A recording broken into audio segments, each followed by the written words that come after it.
Hello guys, welcome to baby Dreamland. আমাদের চারপাশে নানা ধরনের মানুষদের সঙ্গে আমাদের মেলামেশা করতে হয়, ওঠা বসা করতে হয়। পরিবারের অনেক মানুষজন আছেন, পাড়া প্রতিবেশী আছেন, আমাদের বন্ধু আত্মীয় স্বজন, যাদেরকে আপনি বিশ্বাস করেন, ভরসা করেন, যাদের বিপদে আপনি ছুটে যান। কিন্তু এদের মধ্যেই কিছু মানুষ মিলেমিশে আছেন যারা কিন্তু খুবই বিষাক্ত মানুষ। হ্যাঁ, শুনতে খারাপ লাগলেও এটাই সত্যি কথা। আর এই বিষাক্ত মানুষদের কিন্তু আপনাকে চিনে নিতে হবে। যারা ঠান্ডা রক্তের সরীসৃপ প্রাণী, তাদেরকে কিন্তু আমরা সহজেই চিনে নিতে পারি।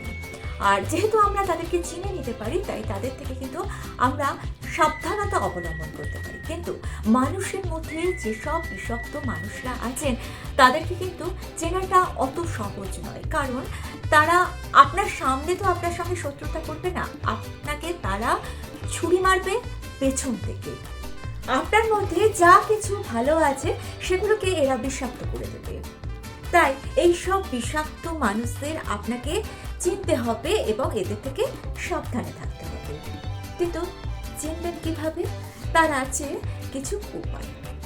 প্রথমত, কিছু মানুষ আছে দেখবেন, তারা কথায় কথায় অন্যের দোষ ত্রুটি ধরে।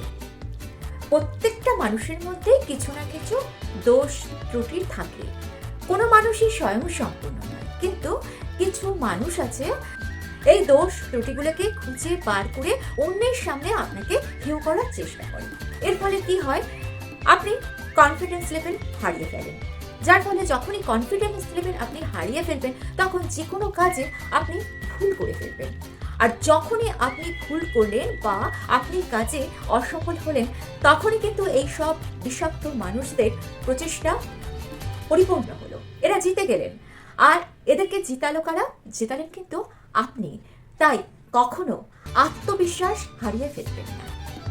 দেখুন, আত্মবিশ্বাস যদি হারিয়ে ফেলেন, তাহলে আপনি আপনার ঈশ্বরের উপর থেকে বিশ্বাস হারিয়ে ফেলবেন। আর ঈশ্বরের উপর থেকে যদি বিশ্বাস হারিয়ে ফেলেন, তাহলে কিন্তু আপনার মনের মধ্যে যে পজিটিভিটি আছে সেটা সম্পূর্ণ নষ্ট হয়ে যাবে। তাই নিজের অন্তরের আত্মবিশ্বাসকে কখনো হারিয়ে ফেলবেন না। যদি আপনার অন্তরের আত্মবিশ্বাস বা শক্তি দৃঢ় থাকে, যে যতই আপনার ক্ষতি করার চেষ্টা করুক না কেন, তারা কিন্তু সফল হবে না। দ্বিতীয়ত, আপনার আশেপাশে দেখবেন কিছু মানুষ আছেন যারা কারণে অকারণে আপনার প্রশংসা করছে, একেবারে প্রশংসায় পঞ্চমুখ হয়ে যাচ্ছে।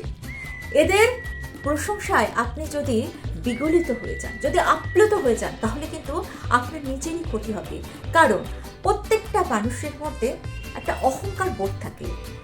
এই যে মানুষেরা যারা কথায় কথায় আপনার প্রশংসা করছে, এরা আপনার ভেতরে যে অহংকার বোধটা আছে, সেই অহংকার বোধটাকে জাগিয়ে তুলছে।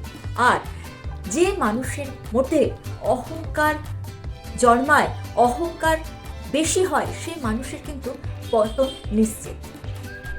তাহলে যদি আপনার মধ্যে প্রশংসা করার মতো কিছু থাকে, তাহলে আপনি সেই প্রশংসাটাকে গ্রহণ করুন।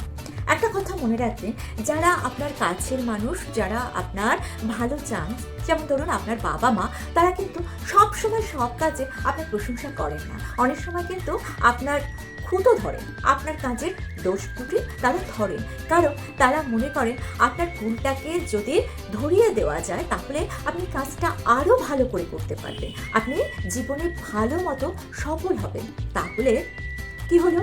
প্রশংসা গ্রহণ করার ক্ষেত্রেও আপনাকে কিন্তু নির্বাচন করতে হবে যে কোন প্রশংসাটা আপনি গ্রহণ করবেন আর কোন প্রশংসাটা আপনি গ্রহণ করবেন না। তাই সবার প্রশংসায় আপনি যদি আপ্লুত হয়ে যান, তাহলে কিন্তু আপনার মধ্যে এই একটা ভাবের সৃষ্টি হবে যে আপনি ভাববেন আমি সব পারি, আমি কোনো ভুল করতেই পারি না, আমি সব জানি। কিন্তু মানুষ সব জানে, সব পারে, এরকম হয় না। এই ভাব যদি আপনার মধ্যে আসে, তাহলে কিন্তু আপনার মধ্যে অহংকার বোধ চলে আসবে।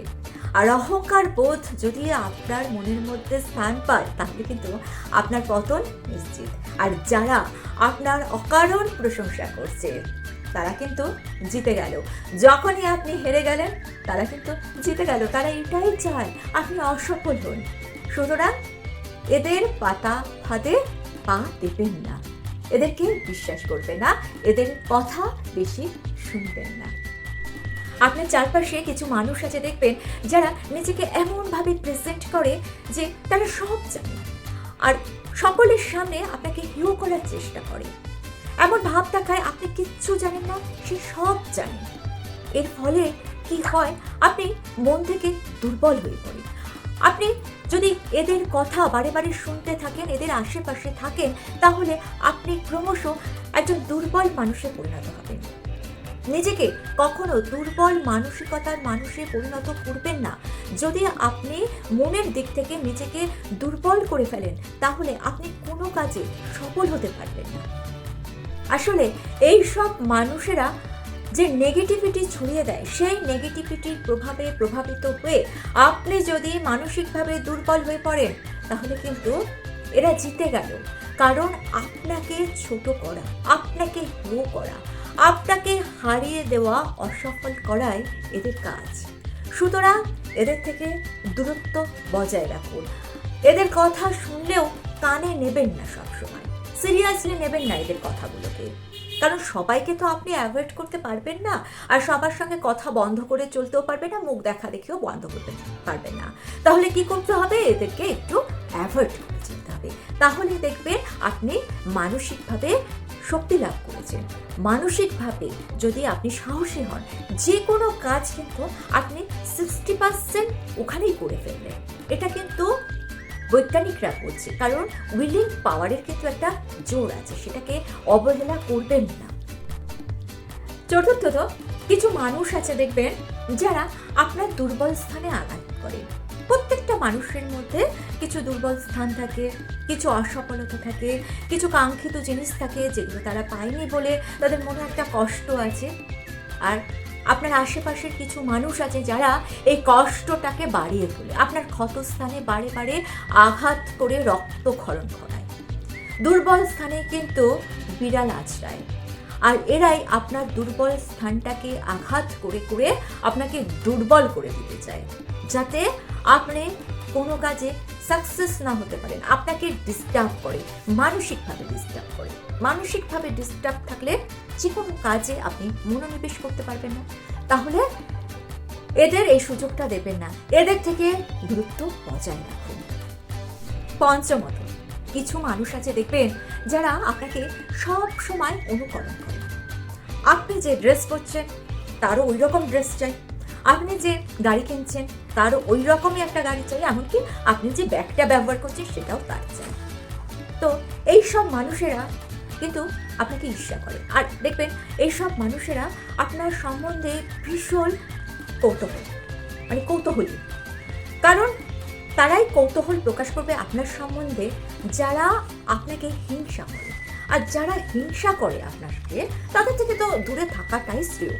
আমি বলছি না কিন্তু কখনোই যে তাদের সঙ্গে কথা বলবেন না, এই সব মানুষদের থেকে সচেতন।